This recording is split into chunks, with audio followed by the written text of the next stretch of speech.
Sir చెప్పండి problem.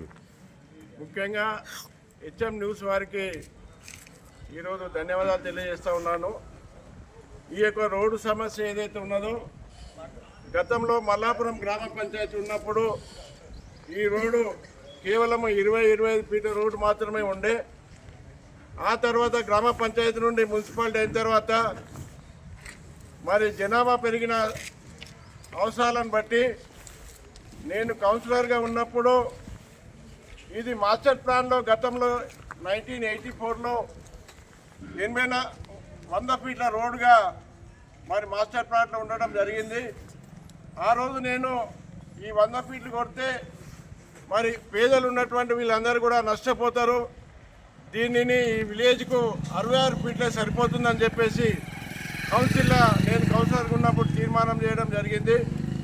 దాన్ని RD plan కూడా చేయడం జరిగింది.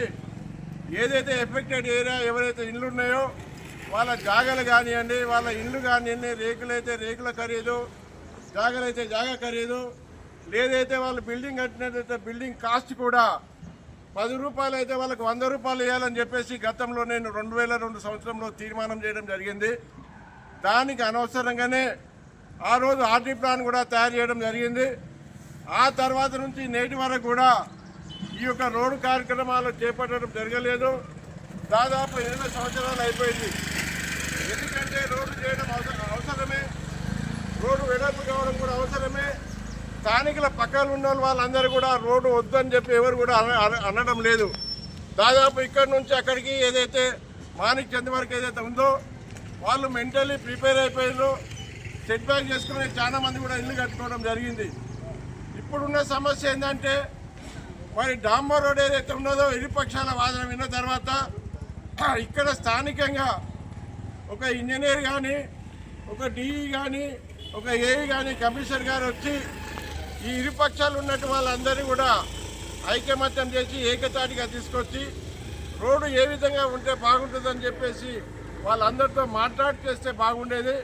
కానీ కేవలం ఒక కాంట్రాక్టర్కి అప్పచెప్పి ఒక వర్క్ ఇన్స్పెక్టర్ ఉండడం, ఒక ఏఈ ఉండడం, ఒక డిఈ ఉండడం, ఒక కమిషనర్ ఉండడం, ఆ కాంట్రాక్టర్ ఆయన ఇష్టం వచ్చినట్టుగా ఈ యొక్క రోడ్డు వెడల్పు కార్యక్రమాన్ని చేసుకపోవడం అనేది తప్పు. నేను నిన్ననే ఆ కాంట్రాక్టర్కి చెప్పడం జరిగింది, మీ ఏఈతో పాటు నీకున్నటువంటి ఎస్టిమేట్ ఏదైతే ఉందో టెండర్ డాక్యుమెంట్ ఎస్టిమేట్ కాబట్టి తీసుకురా, దాని ప్రకారంగానే ఈ రోడ్డు వెడల్పు కార్యక్రమం చేపట్టాలని చెప్పేసి నిన్న కాంట్రాక్టర్కు వార్నింగ్ ఇవ్వడం జరిగింది. దీంట్లో నా ఉద్దేశం ఏంటంటే ఎవరికి కూడా అన్యాయం జరగకుండా ప్రభుత్వం తరఫున ఎవరైతే జాగా పోయిందో, ఇల్లు పోయిందో వాళ్ళందరూ కూడా నష్టపరిహారం చెల్లించాలని చెప్పేసి ఆనాటి నుంచి కూడా నేటి వరకు కూడా ఈ యొక్క రోడ్డు వెడల్పు కార్యక్రమంలో నాది ఒకటే మాట కాబట్టి నష్టపరిహారం తప్పకుండా చెల్లించి దాంతోపాటు ఎవరికైతే ఇండ్లు పోయినాయో వాళ్ళకు డబుల్ బెడ్రూమ్ ఇల్లు కూడా ఇవ్వాలని చెప్పేసి కూడా ఆ రోజు నేను నా స్లోగన్ ఇవ్వడం జరిగింది. అదే అనుసారంగా ఈరోజు రోడ్డు కార్యక్రమం చేయడం వద్దని ఇక్కడ ఉన్నటువంటి నిరుపక్షాల వారు కూడా ఎవరు కూడా వద్దనట్లేదు.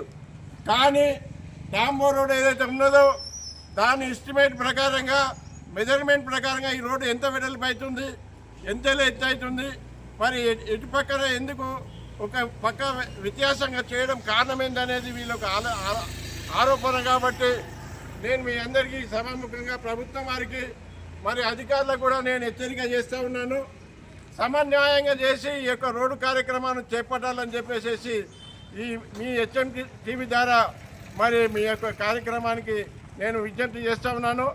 అంతేకాకుండా రోడ్డు వెడల్పు కార్యక్రమం చేసే ముందు రోడ్లో ఉన్నటువంటి డ్రైనేజ్ వ్యవస్థ ఉందా, నీటి వ్యవస్థ ఉందా, మరి ఎలక్ట్రికల్ పోర్ట్స్ మధ్యలో ఉన్న వాటిని కూడా తీయాల్సిన అవసరం ఉంది. రోడ్డు కాంట్రాక్టర్ రోడ్ వేసుకొని పోతే రోడ్ అయిపోతుంది. మరి ఎలక్ట్రికల్ డిపార్ట్మెంట్ గతంలో చూసాం ఈ మోర్ దగ్గర ఆ ఎలక్ట్రికల్ పోల్ తీయకపోవడం వల్లనే ఒక 1 ఇయర్ ఆ కల్వర్టు పని కూడా ఆగిపోయిందని చెప్పేసి మీ అందరు కూడా ఈ హెచ్ఎండిసి తరఫున మీ అందరు కూడా నేను రిక్వెస్ట్ చేస్తూ ఉన్నాను. దయచేసి అధికారులు ఎమ్మడే స్పందించి ఈ యొక్క నష్టపరిహారాన్ని కూడా ఈ యొక్క స్థానికులకు ఇల్లు కోల్పోయిన వారికి, స్థలాలు కోల్పోయిన వారికి కూడా నష్టపరిహారం తప్పకుండా చెల్లించాలని చెప్పేసి నేను ఒక మాజీ కౌన్సిలర్గా నేను డిమాండ్ చేస్తూ ఉన్నాను.